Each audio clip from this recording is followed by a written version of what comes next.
Hello, everyone. Welcome back to the Cycling Up to Date Podcast, your most updated source in cycling news. My name is Rúben Silva. I'm joined today by Gavin Quinn, our resident Irishman. How are you doing? I'm doing pretty good. I'm a bit tired as well, but I wouldn't say I'm as tired as the peloton after a pretty hectic first week. It's pretty hot there. For sure it is. And I argued early in the race it maybe wouldn't make much of a difference, but I can already say I'm wrong.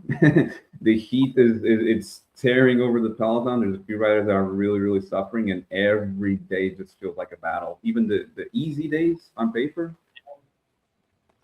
I think the first day we kind of saw that was like stage 3. I think that's when the heat kind of really started to increase as they made their way into France. And just the breakaway battles are still sapping now because you have the peloton wanting to chase. There's no easy kind of breakaway, no handover, no procession, if you will. And with the heat like it's just incredibly harsh on the riders. And we're seeing some interesting performances and some, I suppose, interesting results as well. I think some riders are actually not doing too bad. Namely, most of the GC favorites actually are going pretty well. Yeah. But you're probably seeing some interesting sprint results or interesting, kind of guys you expected in the breakaway who just haven't been there. And the heat has a lot to do with it. Like even you've seen Tadej Pogačar, I think it was yesterday, saying that if it was in his control, he wouldn't be doing any racing in July and August. He would completely reshape the schedule, do Grand Tours around that. Right. If you want to hear more about the fight for the overall classification, you can go along and check out the previous Cycling Up to Date podcast episode. Today we're going to be focusing more on the sprint stages and also Mathieu van der Poel's victory yesterday. First of all, though, stage 5. The victory was by Olav Koy. Was that a surprise? Was that a shock? That was Koy's first ever Tour de France bunch sprint, and he did it right away. Yeah, I mean, some riders go an awful lot longer trying to get their first Tour de France win, but it's kind of a testament for what he's been working for the last couple of years. Like at Visma, he was winning. I think it was Vuelta a España stages, but they never brought him to the Tour, despite all those years and despite all those stage wins in World Tour races. And I think he has kind of been waiting a long time for it in a way, just without doing a bunch sprint.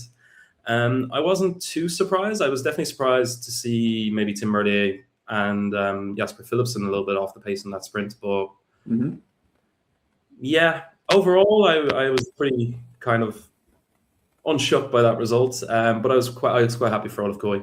Moving team, there was already some doubts even if he would go to the Tour. Right. Especially in the last couple of weeks before the Tour, because his season was so disrupted. He didn't get to start racing until late in the season, late in spring, and then the Sexas hype came, and maybe Decathlon were saying we'll build a team only around Paul Sexas, which is kind of what they've came with as well. But they've adapted slightly in the last couple of weeks. Maybe it's something to do with Paul Sexas's crash before the Tour. Maybe there were some small doubts kind of on his fitness. So I'm just delighted that Olav Koy is here, and immediately he pays dividends for the team. It's already a success in his book. He's a Tour de France stage winner. You can't really take that away from any sprinter. Yeah, it almost feels like, to me, Olav Koy's presence benefits Seixas. Seixas benefits Koy. With Seixas coming in, no one's eyes was really on Koy. The pressure was not there, and Koy being here and already winning for Decathlon removes a lot of weight from Seixas' shoulders, because everyone just expected, like, if you're going to win, it's got to be Seixas.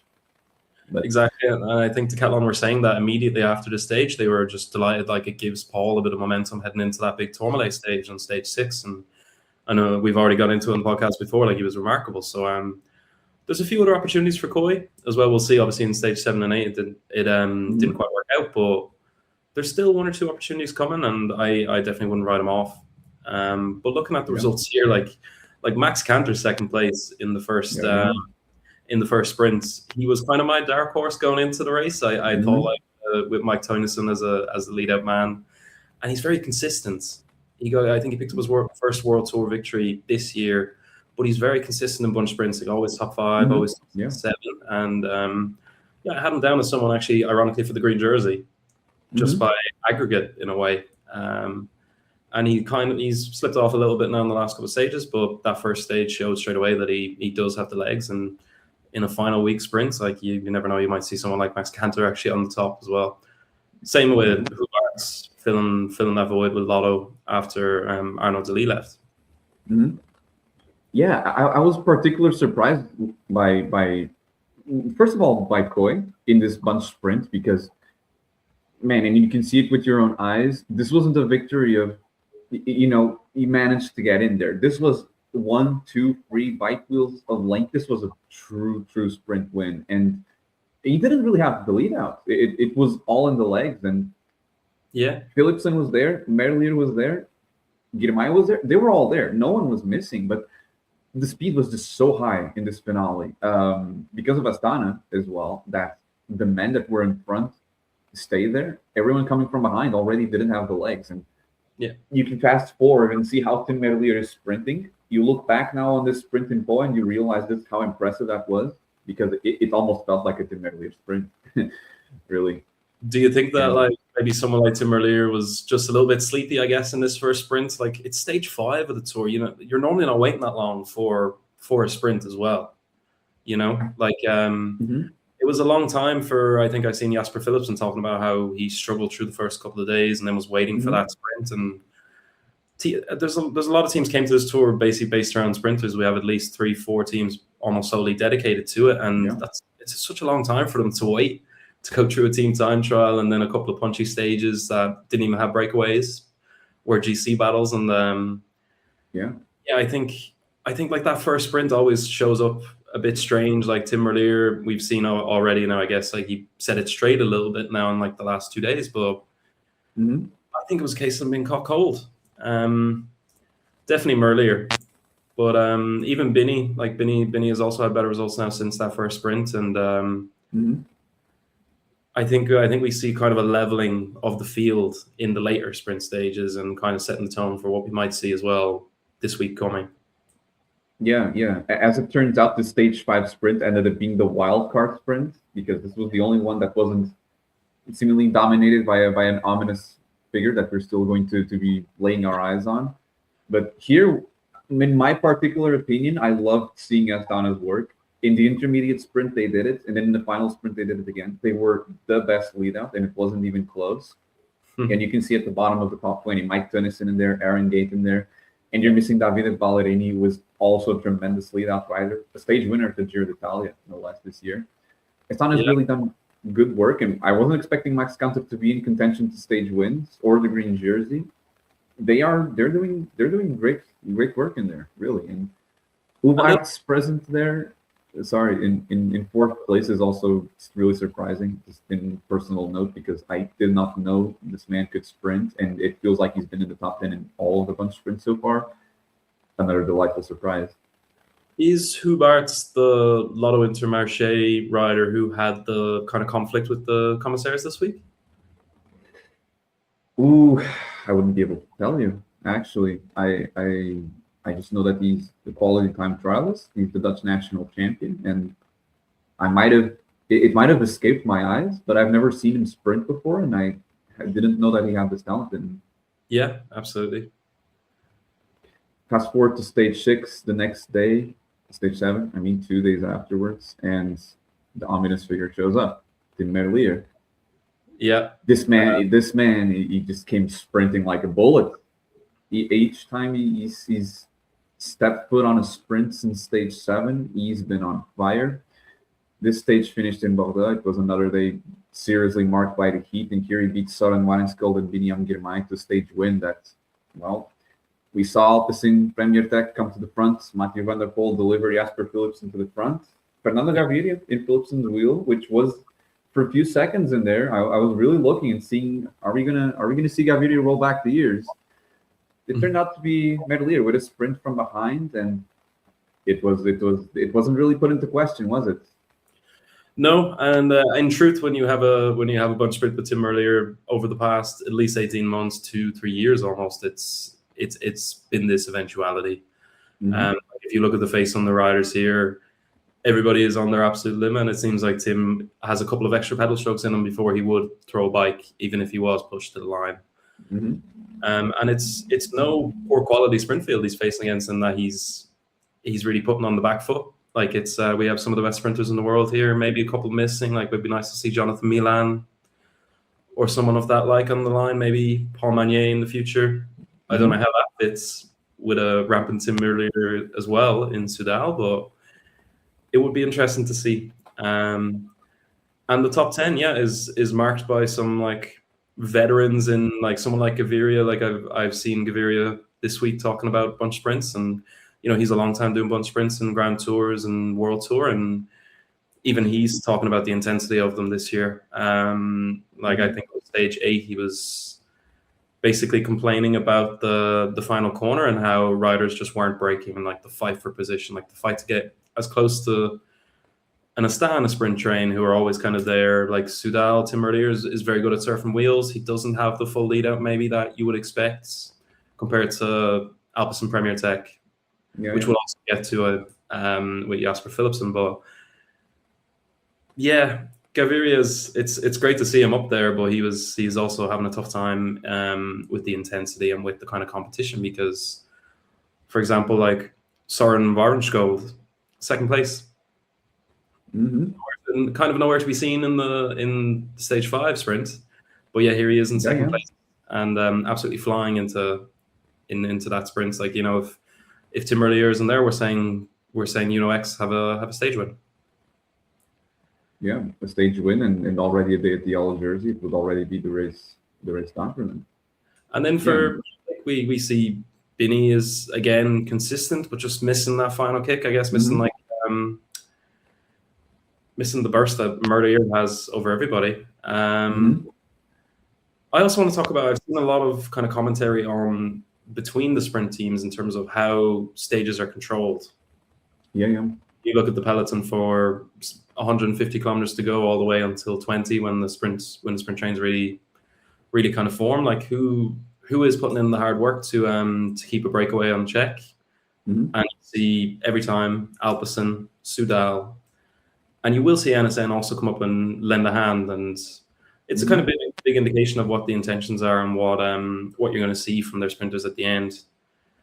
And maybe there's been a bit of criticism kind of leveled at someone like Decathlon, maybe someone like Astana, Bahrain Victorious, kind of these peripheral sprint teams who are kind of not lending a hand, and with the heat and with with kind of battle for some breakaways, it's been interesting, because it kind of brings you back to the question of cycling tradition and kind of written rules in cycling. Like if you want to win a stage, you have to commit to controlling that breakaway, specifically a sprint stage. Would you agree that like you still have to, or do teams have to be a bit more innovative and use their resources better?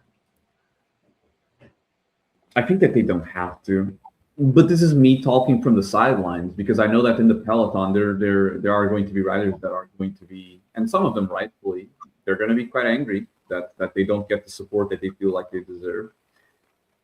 Especially on stage 8, as we've seen, Liam Slock on that day was almost winning the stage from a breakaway that just no one would have ever guessed. If that man would have succeeded, I think that if I were in the shoes of Quickstep or Alpecin, Philipsen, Merlier, the sports directors, I could very well see that they would be fully right in going up to Decathlon, to NSN, even to Little Trek. I mean, Little Trek would maybe benefit from Pedersen seeing his rivals not capture the full points, but it's still the green jersey and he's still a sprinter at the end of the day. Yeah, it would make sense for them to criticize, but from an analyst's point of view, from a fund's point of view, however you want to put it, I think that those teams are better left off putting their men to better use and chasing a breakaway all day long when you see that two teams are already doing so. It's that gray area, but I can see how for them, no, it is better to wait and to risk it, because if you put Merlier sprinting against let's say Phil Bauhaus, Merlier is going to win 99% of the time, so Bahrain doesn't have much of a reason to and go and do as much work as Quickstep.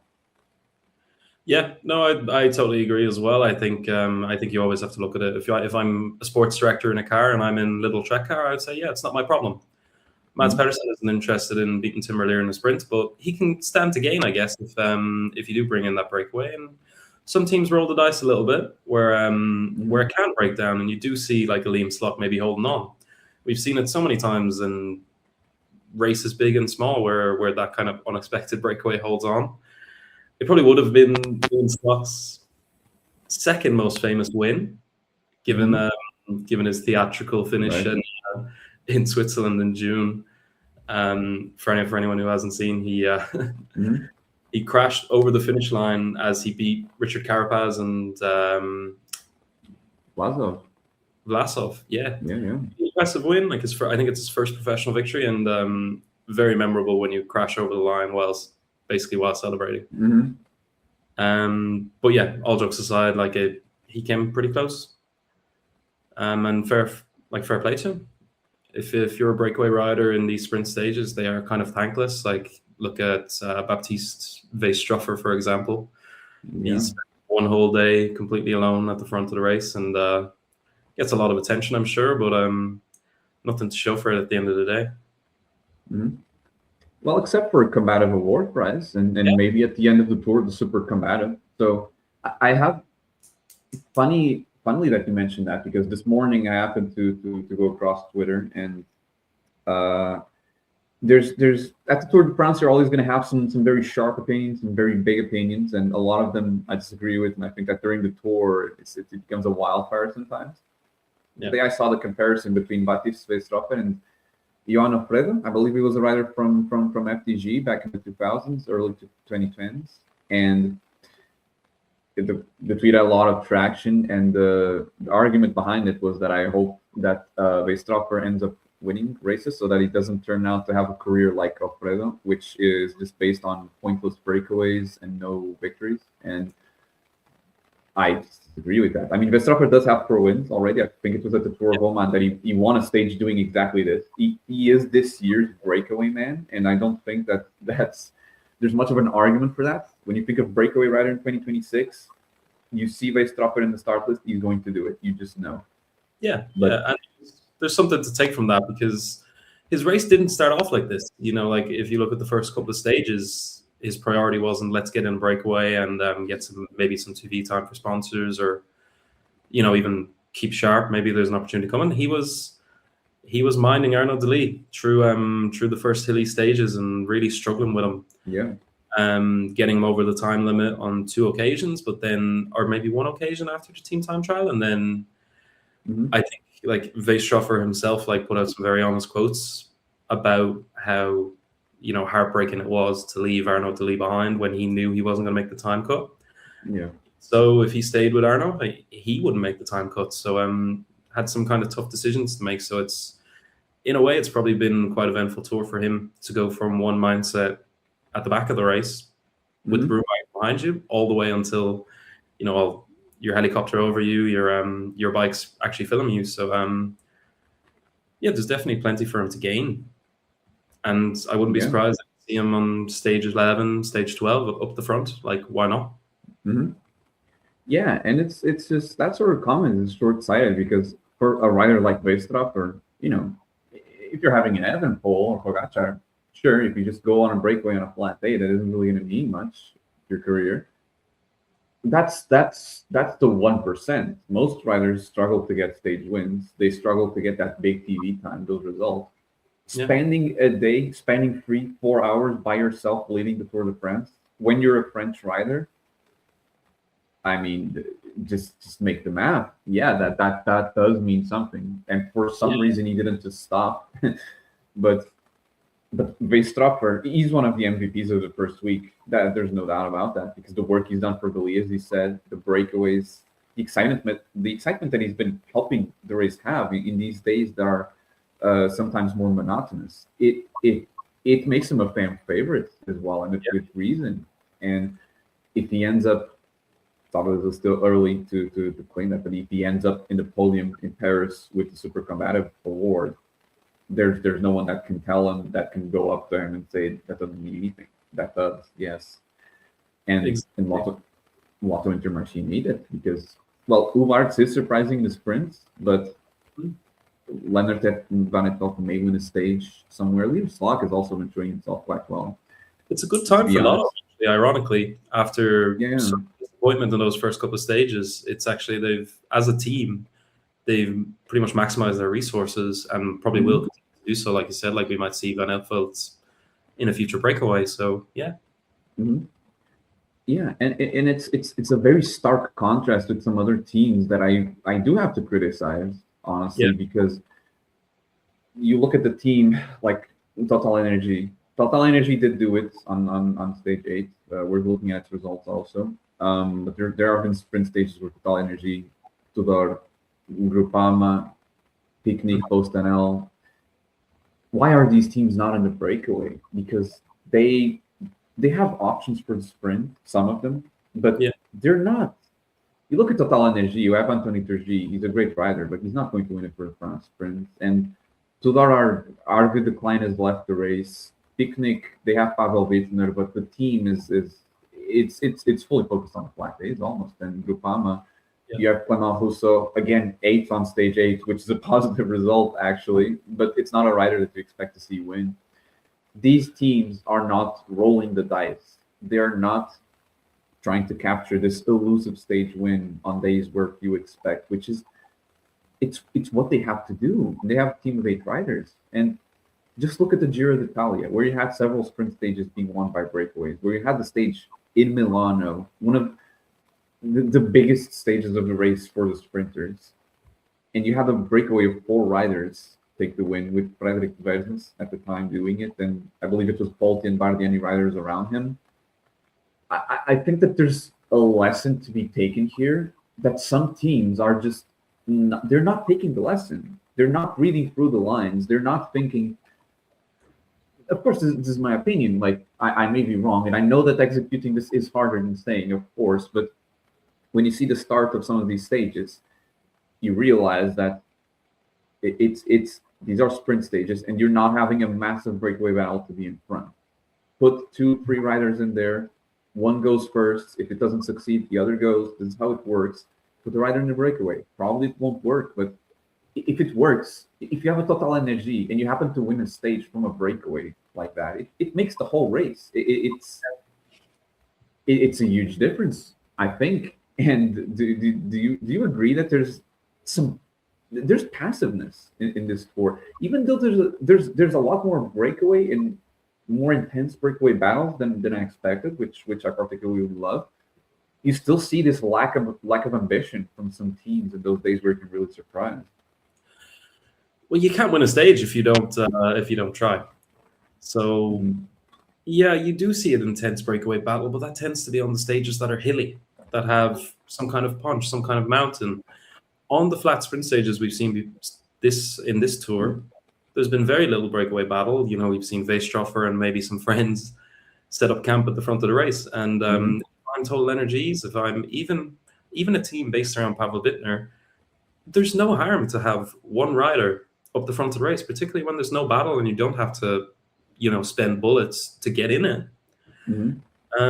It's essentially like insurance, because if the race does not go to a bunch sprint because the breakaway managed to hold off the bunch, you haven't got a ticket, you haven't got a horse in that race. And if the breakaway get caught, they're more than likely going to have not too intense of a day. It's going to be more of a rhythmic type of flow of a stage, like something like Soudal Quick-Step Love. And the chances are that rider might actually be able to give something as well in the finale for you, so you're not totally losing the rider either. There's a lack of ambition at times, and you'd wonder, because if I'm any of these peripheral teams, even a Ineos, whoever, like, why don't I get Pipo Ganna up the front? It's going to put sprint teams under stress. And maybe you might get a little Trek saying, no, we're not going to help. Maybe NSN will say, no, it's not our problem. And then you get a stalemate at the front of the peloton, especially if this happens with 20, 30 kilometers to go. That could be so decisive for a breakaway. And in a breakaway, like, they get all this information very quickly. And we've seen, like, Weisstroffer, when you see attacks from the peloton, I think in his stage, in stage 7, the time goes right down to like 20 seconds. It looks like the peloton's going to swallow him up. And then things neutralize just for 30 seconds at the front, before Soudal, before Alpecin get back reorganized. And he's able to put that gap straight up to a minute. If you're in an ambitious breakaway, you can really kind of ride those waves of when communication breaks down on the peloton. I know sometimes, of course, it takes longer for that work to get across, but there's definitely been very clear cases of breakaways and riders at the front making use of this. So yeah, I think there could be an awful lot more ambition for those flat breakaways, because if you don't buy a ticket, you don't win the raffle. So it's minimum risk and high reward potentially. Mm-hmm. And I look at the team of Picnic now, and you have Warren Barguil and you have Frans Vandenberg, who I understand. Okay, don't send those men in the breakaway on a flat day. You have 6 riders. You have Pavel Wittner and you have 5 lead-out riders. John Degenkolb, Niklas Markel, Julius Vandenberg. The difference between having 4 or 5 lead-out riders is really not that significant, especially when Picnic is not going to go in the sprint leading from the front. Wittner is always going to be in the wheels. You obviously will want, his right-hand men there next to him, but sending a rider like Vandenberg, like Fritz Bistervos, he's also here. He was runner-up in the Gravel World Championships last year, I think. Great rider to go on these solo efforts on these flat days. He's a classic specialist. Yeah. I in my personal opinion, I think Picnic is one example. He's not the only one, but of a team that really should be doing more to try and surprise here.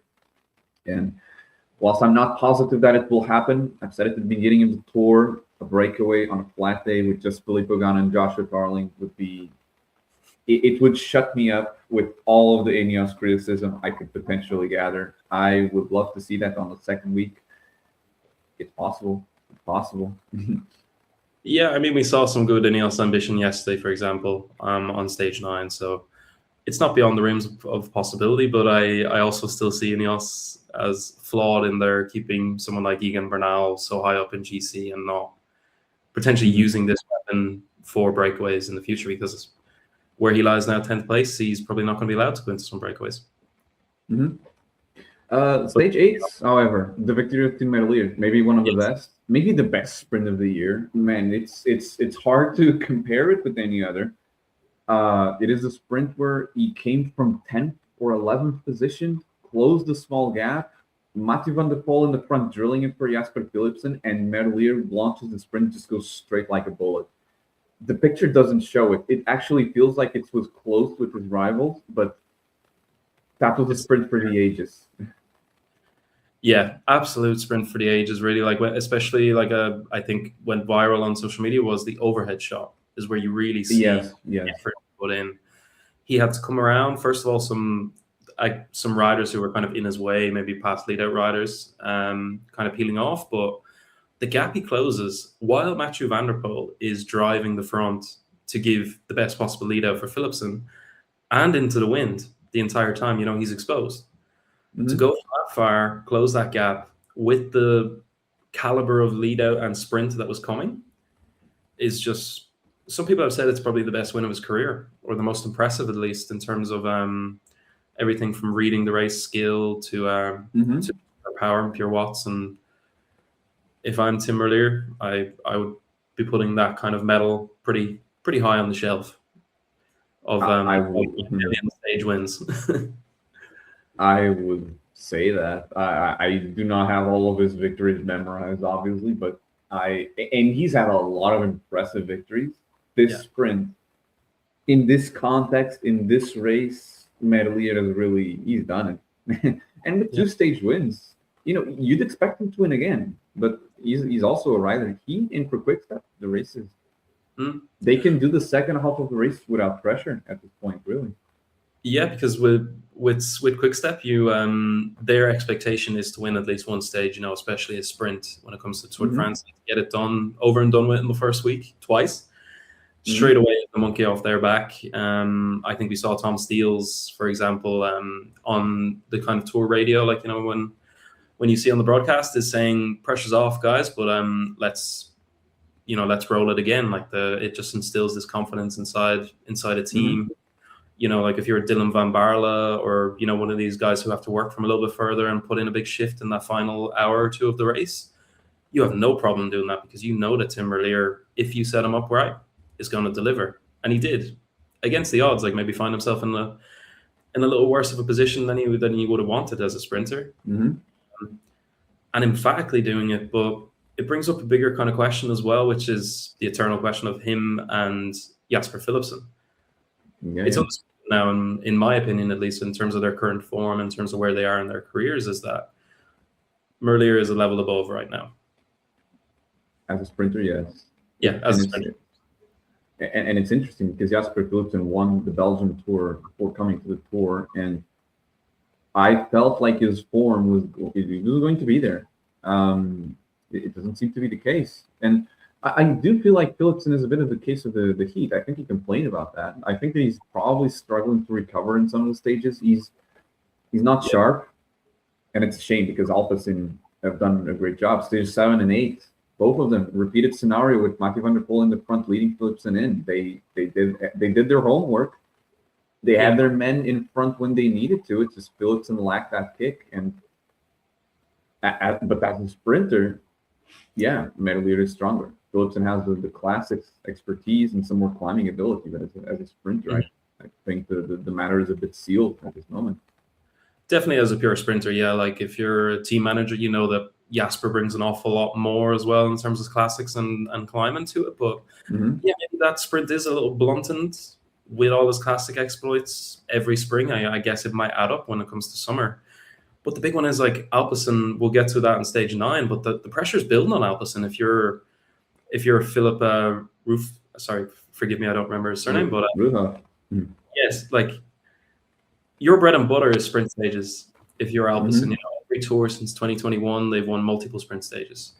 I think 2 was the least amount of stages they've taken in the Tour de France. It's kind of what they build their team around and their season almost, and the pressure that team feel, I guess, to deliver. It shows because you're using one of the best riders in the world, like a true classics legend in Mathieu van der Poel, as a lead out. Like the resources you're putting into it, and I did see some criticism of Mathieu van der Poel's lead-outs as well, which might be worth discussing, in that, yes, he is incredibly strong and sets that kind of tempo to kick, but he's been delivering Philipsen in the middle of the road and not necessarily using the barriers as a potential kind of safety net. If you're a sprinter, you know, if you're a sprinter, it's good to use the barriers because you don't have the chance of 2 riders coming on either side of you. You only have the chance of being overtaken on the side. Right. So there has been some criticism in that way. I guess Mathieu took it personally for stage 9, but we'll get to that too. Yeah, there is a question around Philipsen, I guess, when it comes to the pure bunch sprints. And I think after stage 8, there was a video of him arriving back at the team bus and kind of pushing his bike down. Like, we've seen him behind the scenes kind of interviews and looks into the Tour de France with Netflix, that he's very, very competitive. And, you know, even with each stage that he doesn't win, it lights a fire inside him. So again, I wouldn't be surprised if he bounces back, but it's hard to see how you can beat Tim Merlier if all sprinters, you know, get their chance to open up. Biniam Girmay again has, I think, grown a little bit. Like his stage results are getting better. Second place, but still firmly second place is the big difference. So the sprint hierarchy is pretty clear. You have Tim, maybe Jasper Philipsen capable of stepping up a level, but the rest of the field, even Olaf Kooi, who we haven't talked about since that stage 5, is they're all kind of on one level, and your top guys on the other level. Maybe like you see, but in sprints, those are decided in seconds rather than 30-minute, 40-minute climbs. Right, and Alpecin were having a tough tour until this point, but then, lo and behold, Mathieu van der Poel, he wins in Ussel. It was a victory that, in my opinion, there were only 2 days in this tour where Van der Poel could win. This past Sunday and the stage in Paris. So he had pressure to perform here, I would say, but he delivered, really. And it was a very interesting stage because you had UAE chasing, and an interesting question because Pogačar is firmly in the lead. He's won stages. Del Toro has won stages. I've seen a quote of Tim Vellens saying that the team may not let some teams go up the road because of the team's classification. I am going to interpret that as a joke because Lidl-Trek won, I believe, 39 minutes in total on stage 4 when Mats Pedersen won the stage. They have 3 men in the front group, the Peloton 13 minutes behind, and Lidl Trek looks set to win the team's classification if nothing weird happens.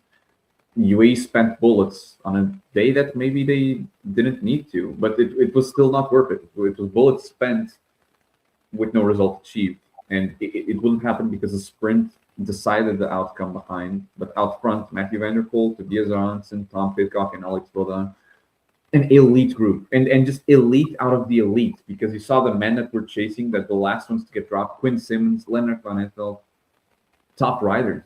And these are top riders getting dropped from a breakaway. So you can just imagine the level that was in this front group and the level that you needed to hold off the peloton here. It was an exciting stage, a breakaway stage, but the Tour delivered. Even though the stage was cut at the start, it was still a very intense, dramatic, and fast stage that was really worth being at the Tour. Yeah, these kind of stage designs in this era of the Tour de France are the ones that pay off. You know, they're always box office. Like you said, that front four who kind of made it in the end by a couple of seconds, thanks to, I guess, UAE doing a bit of groundwork for Ineos and then Little Trek to chase. But weird stage.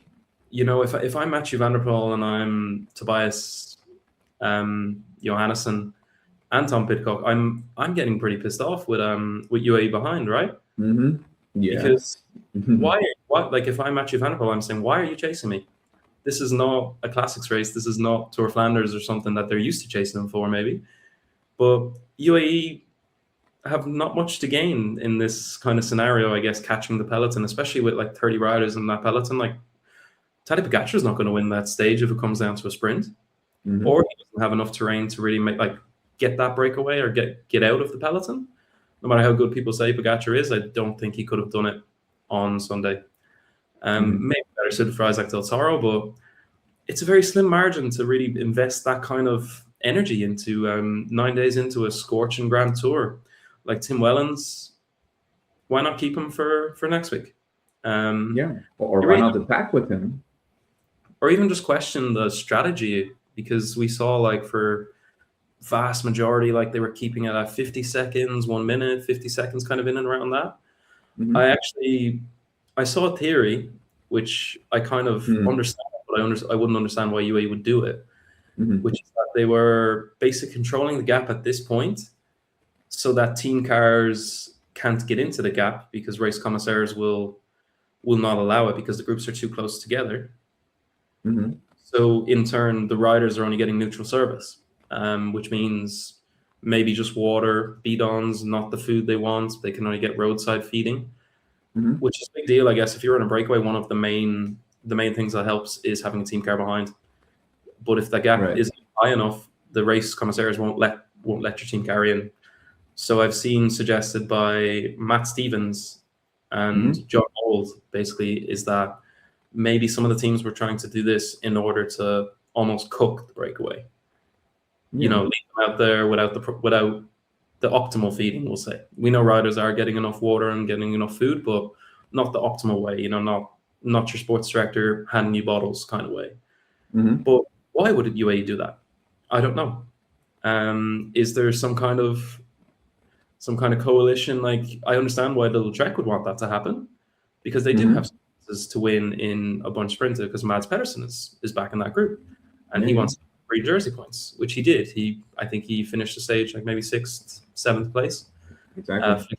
Ghana stood to actually win the sprint behind, which was quite impressive, actually, if you look at who he beat in that sprint. Like Mads Pedersen and Michael Matthews, they're, you would say, the 2 specialists when it comes to this kind of sprint, this kind of versus sprint. So it was pretty impressive with Filippo Ganna. I totally understand why Ineos are going for it, why they tried to bring it back.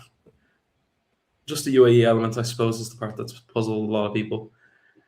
And it made for a really interesting stage, because it meant the breakaway had to fight each other. We're not even talking about the breakaway and their whole battle and the caliber of riders that they dropped to make that foursome to go to the end. And there was a bit of drama, obviously, with Tom Pidcock. Had some complaints about his rear shifter.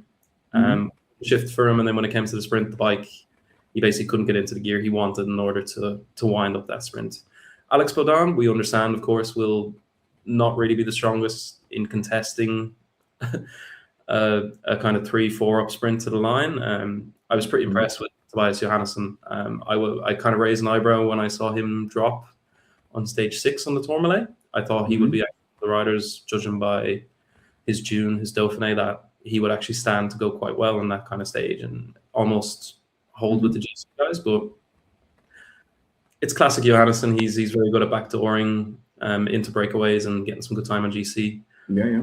Pretty annoyed that he only got 6 seconds on the rest, because on another day could have been 5-6 minutes with the kind of breakaway that went ahead.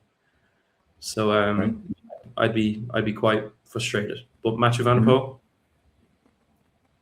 some say he hates the Tour. Not to put words in his mouth, but he definitely has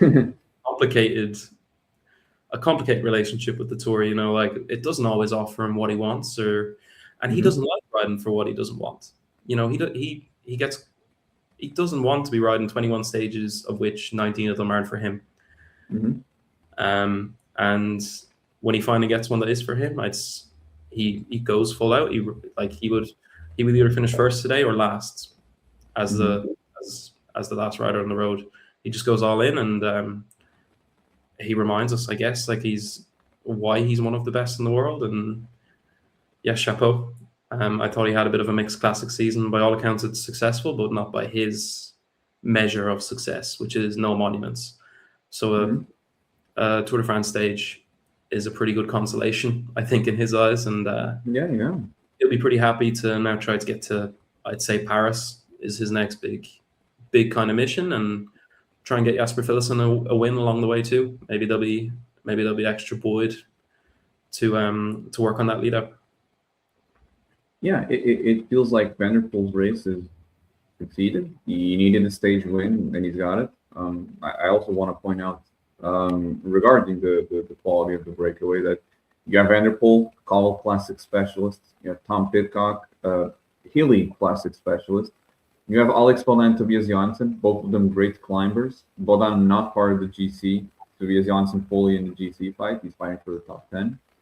Yeah. On the note that you mentioned the Tourmalet as well, I think Johansson did well and he did sort of his level. The problem is that he was dropped in a moment that was, if the end of the stage was at the end of the Tourmalet, he would have been right behind the GC group, the Evenepoel group. Yeah. But at that point with the descent and the very slight climb to the finish, he I believe Richard Carapaz as well, several riders just had to drop back and were caught by a group, and the group just kept like I forget the word, with an ice ball. It just kept like collecting riders and becoming bigger. Johansson was maybe the best rider out of that entire group, but he was the last or almost the last to really be caught behind that decisive split, which is bad luck, but it's life. I think that to finish in the top 10, he might still do it. He does look very good.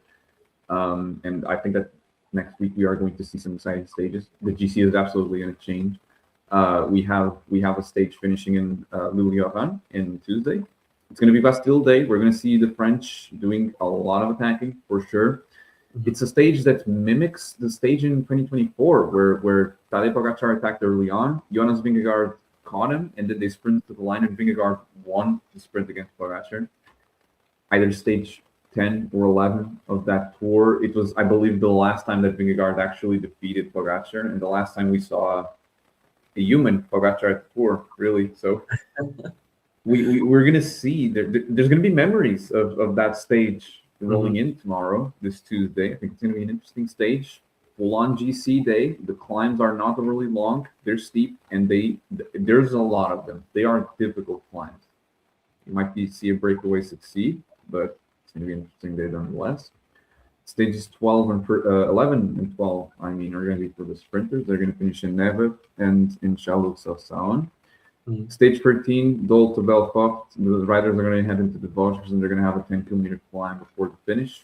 A day for a breakaway, maybe. A day for a rider like Michael Matthews, Mats Pedersen, Dorian Golon to win from this lifelong sprint, maybe. Yeah. I don't think the GC men are going to go all out on that day, but at the same time, it may happen. It depends on the tactics on the day. That stage antecedes to that are wildly important for the overall classification. The race is going to return to the high mountains next weekend, both Saturday and Sunday.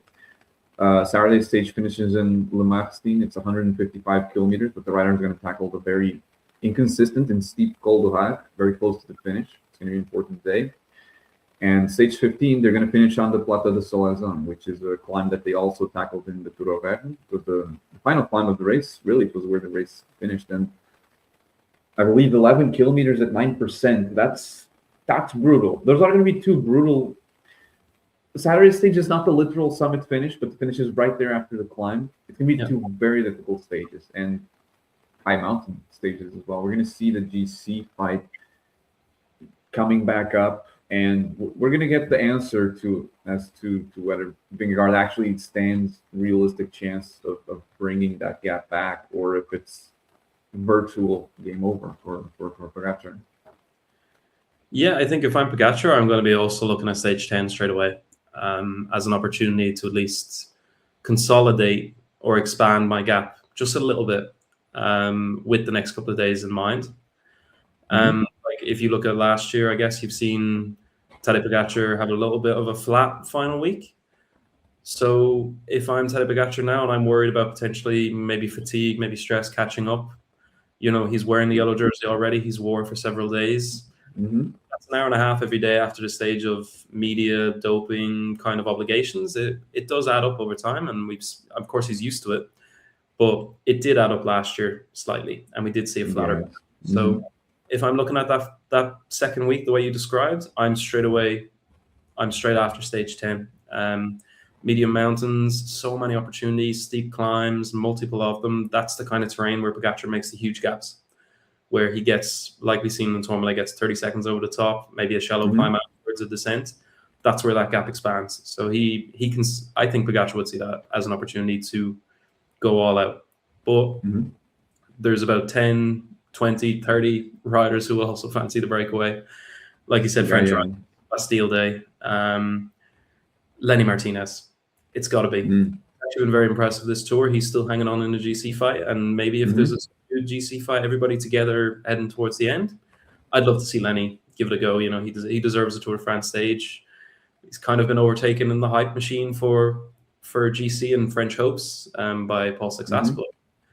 It would be great to see someone like Lenny get a good win, and then probably go back to Tim Merlier's domination over 11 and 12.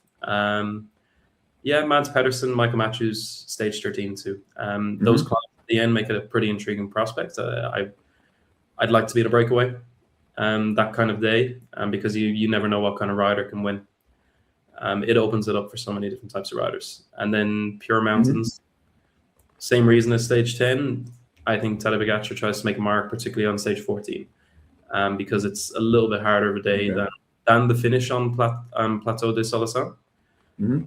In terms of you have 4 high mountain climbs, finishing in Le Marstein. I think that's the kind of day to attack, because most teams will be looking at stage 15 day before the rest day. You can do serious damage on stage 14 as well as stage 15. Stage 15 for me, I see as playing out similar to in Tour of Auvergne Rhone Alps, where we saw the 20-30 riders come to the base of that climb, and it just becomes an all-out 30-40 minute test. Whereas Markstein, I think you can make serious separation on those medium mountains and bigger gaps. And we'll see whether Vingegaard can hold on, or can at least define himself as clearly second best, which maybe if there was a few kilometers of that climb on stage 6 to go to the finish, that we would have seen maybe the other group of favorites catch someone like Jonas Vingegaard. So it's super interesting to see what Visma and his strategy are to either keep in the yellow jersey fight or consolidate second. How do they approach it? Do they see Remco and Paul Six-Aspel as more of a rival now than Pogačar, and do what a lot of the peloton have done over the past 2-3 years, which is almost fight for second place?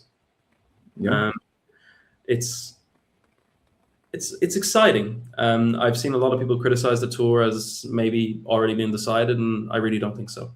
I think a lot can happen over another 2 weeks, another 11 stages, sorry. it's not over. Mhm. And I think Visma have to play it as if they're the bridesmaid waiting for their own ceremony, or maybe thinking the bride could drop out. Yeah. Because Pogačar is the bride in waiting, he is ready, Mhm. ready to be crowned. But it's a long way to go, and we see with extreme heat, we see with illness catching some riders, and there's always the threat of crashes. Is that nothing's given until he's on the streets of Paris. Right. Yeah, it's going to be an exciting week, and it's not a transition week at all. In some Grand Tours, you can perhaps argue that in the second week I think in the Giro it was this case. They put in a time trial, they put in some hilly stages, they put in a day for the sprinters, a day for the climbers, but it's really just you got a lot happen in the first week. You're gonna have a lot happen in the final week. Here at the Tour, no, you have 3 all-out GC stages. You have 2 stays for the sprinters. There's a lot. There's a lot to unpack here. It's not going to be a week for the opportunists much. It's going to be a week for the stories that have cemented over the first week to continue developing, really. Yeah, no, it's a well-designed Grand Tour, in my opinion. Like, some people kind of complained about the backloaded nature of it when the route was first announced, or maybe said that there's not enough sharp, strong climbs. People said it was maybe built to limit Pogačar, and you could argue that, like, when you look at the evidence now after 1 week, that it did so. As Pogačar only had one major opportunity to make a big mark, and unfortunately, if you're a GC rider, he did. So I think it's a well-designed route so far. We've seen plenty of breakaway action. We've seen GC. We've seen a definitive GC day, and the sprinters had a few opportunities too, and they will this week too. So overall, I'm just loving the Tour, and each day will offer some kind of narrative, and those pillars are in place after the first week. The hierarchy, the potential redemption stories are there and waiting, and I think we'll see it across one of the classifications or one of the types. We might see maybe a Jasper Philipsen resurgence. Maybe we'll see a renewed GC fight. Green jersey is always going to be a debate now as well with the new rules, because you see Pedersen wants to go for that green jersey, but the new points kind of allocation doesn't work in his favor. If I'm Mads Pedersen, I feel pretty hard done by. Because in previous editions, he might have already nearly had the green jersey wrapped up with his capabilities. The position of intermediate sprints plus the increased points for a flat sprint pushes him out of the picture a little bit, but that makes it more intriguing because he's now animating stages to do so. Right. It is something that I would like to bring up, which is the current points classification, as we see here. Mads Pedersen looked to have lost the momentum on stage 8. Tim earlier took the win, and the gap was of about 15, 20 points, maybe. In Nusel, it escalated back up because he gathered points from intermediate sprint. He scored at the finish line as well. The gap is 45 points to be named in mind, 55 to Tim earlier.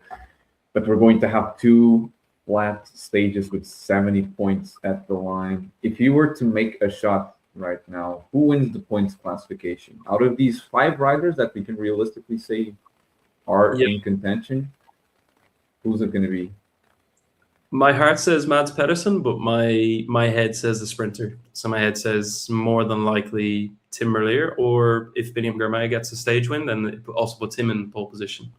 Say if in these 2 sprint stages, we might see maybe Biniam win one and then Tim win one for various reasons. Sprints, maybe Tim gets boxed in, etc., and doesn't get to open up fully. But I think if I was to be harsh, it's going to a sprinter. But if I was to be optimistic and hopeful for what we can see as fans in terms of entertainment, I would love to see Mads Pedersen, because then you'll see him going for intermediate sprints and you'll see him trying to last that interest in stage 13 where it's mostly flat, and then there's these big climbing tests where the GC guys won't be interested. Can Mads Pedersen get over those climbs? He did in the first week, and he has the team. Like Quinn Simmons and Vacek. Maybe they'll want to go for the stage that day, and if they can bring Pedersen with them in a breakaway, then they probably will. But Little Trek should be kind of their goal, as well as Juan Ayuso, obviously, on GC days. But any kind of day that isn't high mountains, I'd be thinking, how do I get Mads Pedersen the most points? Because they need to. Other tours, maybe Mads probably has a lead of 100 plus right now. But just with the way the points have been allocated, it's quite fortunate for him. But I understand why they did it. Look where Tadej Pogacar is in the standards or in the standings, and Isaac Del Toro. With the way the old points were distributed, it really gave GC guys a chance to gate crash the party. So it is good to be kind of handed back to the fast men, but maybe there's something to be done to give the versatile guys maybe a better chance. Mm-hmm. And like even Wout van Aert in his 2022 and 23 prime would also not boast such a strong kind of command of the green jersey if points were allocated or intermediate sprints kind of positioned where they are in this tour. So it's a tricky one to actually. It's probably the most up in the air classification, or the most if you really like your sprints and you really like this type of riding, which I really do. I think it's a really good one to watch, and you can get an awful lot of entertainment out of it on stages where maybe a casual fan sees no appeal or little appeal, I guess, Yeah, it's interesting. It's close. When I finished stage 8, I was like, Pedersen is about to lose this jersey, because I didn't imagine stage 9 to finish the way it did. He got a lot of points again, and Pedersen's form is incredible. Legal Trek have a team that I think people underestimate it. So because you look at a rider like Vasek, like Simmons, they're excellent. They're not climbers. They're not sprinters. So you're not going to see them doing like any lead out, but they're so valuable. They're so strong, and their form is so good. And you look outside of them, you have Carlos Verona, you have Derek G. All of these riders using this as a team, they're all great. They're all great, no exceptions. And you put these men working for Pedersen on stage 13 to drop the other sprinters on the climb and have enough firepower to actually chase afterwards, not just have 1 or 2 riders in there. I could see Pedersen win stage 13. But I think he might not get to that point with the green jersey, because I think Merlier may capture it until then. That's the thing, yeah. If you get 2 sprint victories for Tim Merlier in 11 and 12, like Pedersen is already a mile behind in a stage where it's going to be so unpredictable to even get in the breakaway. It's going to be a big fight for that stage 13. So Pedersen needs a bit of sprint chaos or a bit of sprint uncertainty in stage 11 and 12 if he wants to hold on to that green jersey, Like he would want Søren Varnskjold, for example, to win stage 12, which has like a little bit more of a kick, a little bit more hills before it. But 11 for sure, if all riders go to the line with a clean sprint, you just can't ride off. If I'm Pedersen, I'm hoping for a bit of chaos. I'm hoping for a peripheral sprinter or even Olaf Koy to win again. Yeah. And when it comes to points classification, I don't rule out Philipsen yet. Oh. I think that he can do better than what he's done so far, and he's not that far away. And Gidmai is like last year, just super consistent. I don't see him winning a bunch of sprint, unlike you, but he keeps ranking up those points. But above all, in the breakaways, he's doing really well. And NSN is fully focused on him. Like Gidmai is in excellent form. In a bunch of sprints, it is hard. He's in second. He's there. He's in the mix, and you can't rule him out, really. And he's got the experience as well. He knows what he's doing, and he's racing for it. Yeah, the consistency in sprints shows how you can really win a green jersey, even without winning a stage. Like so far, if Mads Pedersen isn't there, like Biniam Girmay is of the main sprinters winning the green jersey despite not winning a stage. Purely by consistency, like Jasper Philipsen, like we will say, yes, there's been some disappointment in his sprints, but he's still fifth and fourth place, I believe. So they're consistent. Max Canter is right behind, despite not winning a stage. So it's always a super interesting battle, especially when it does come down to the sprinters and you don't have a Pogacar knocking on the door. So which we won't see this year, barring any incident. But we can trust UAE, I guess, to abide by those kind of rules. We never know. in the second week, whether they rest on the gap or whether they try to, be a bit of aggressive and go for it, because it's not beyond the possibility that UAE try and get stage wins for Brandon McNulty and Tim Wellens, who breakaway day and not looking after Pogacar are more than capable of winning a tour stage. So.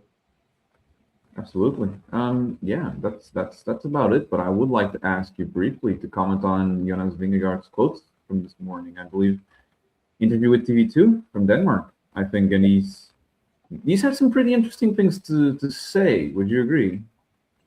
Very, very interesting. It's not something I guess we wouldn't have suspected in some kind of way. These haven't come out of completely left field, but it's the first time he's transparently spoke about it, or at least dropped one key piece of information, which was that he almost considered retiring.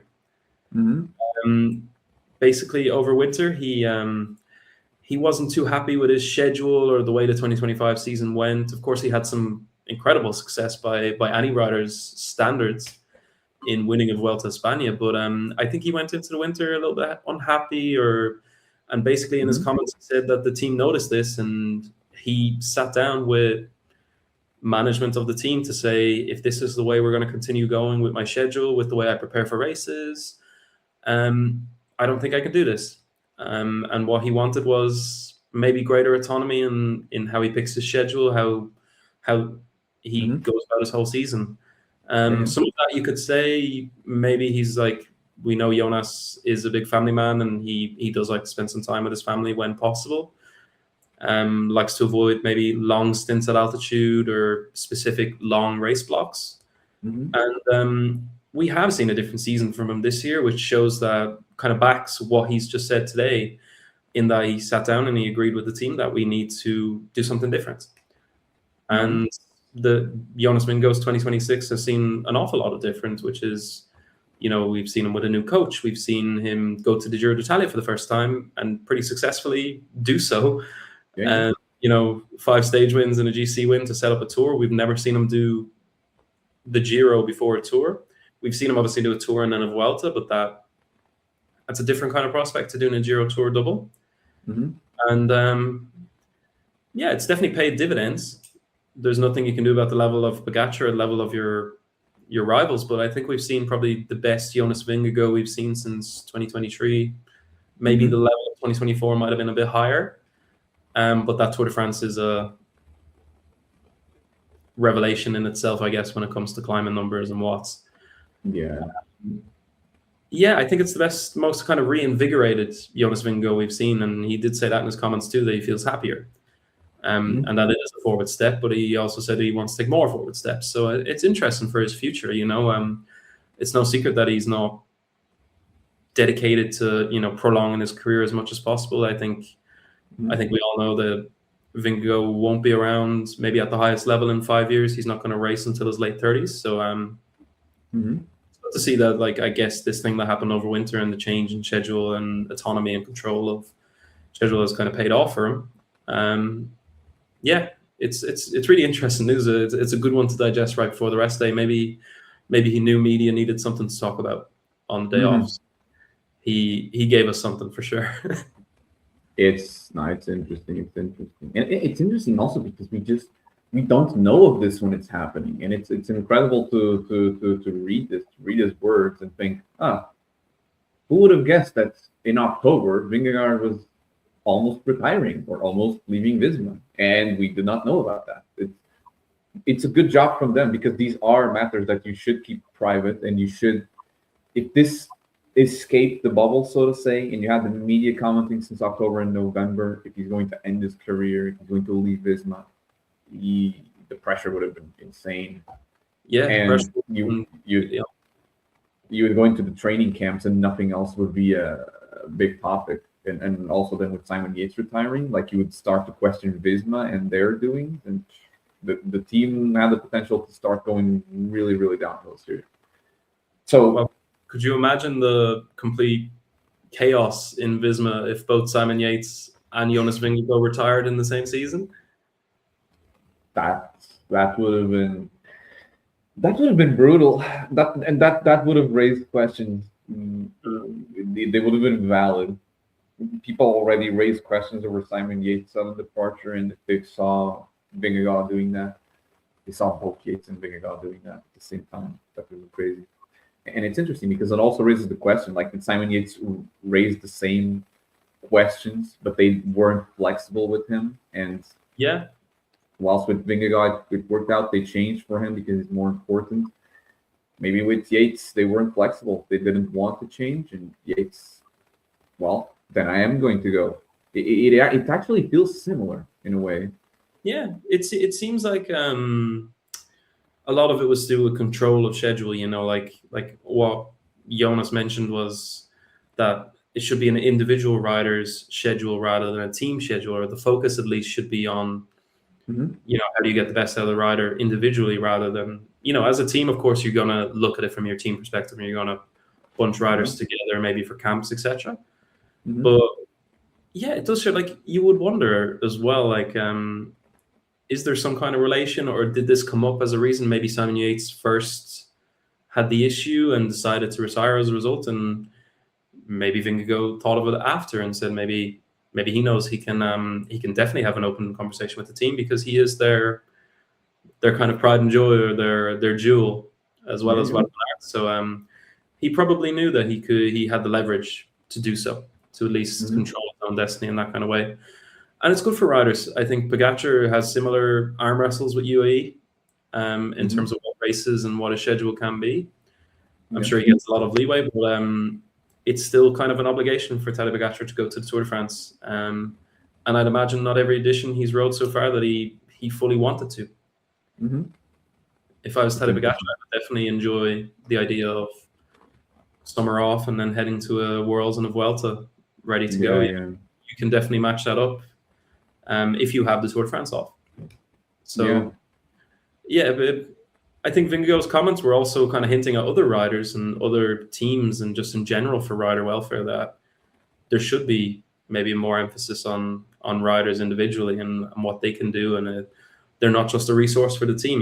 They still are guys in their 20s and early 30s who are making their way through life and have families and have priorities. And ultimately it's a net positive for him, and clearly for the team so far as well. They've got an awful lot out of Jonas Vingegaard this year, so the change has definitely yielded good results.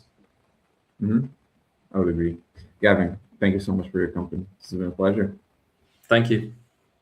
For everyone out there, the Cycling Podcast is going to be back this week. Next week, for sure, we're going to do some sort of recap over everything that's happened this week. If you enjoy this show, leave a like, leave a comment. It really helps us out. It really helps the podcast move forward as well. From me, Silva, it's been a pleasure to have this conversation, and we're going to see you in the next one. Once again, thank you. Thank you.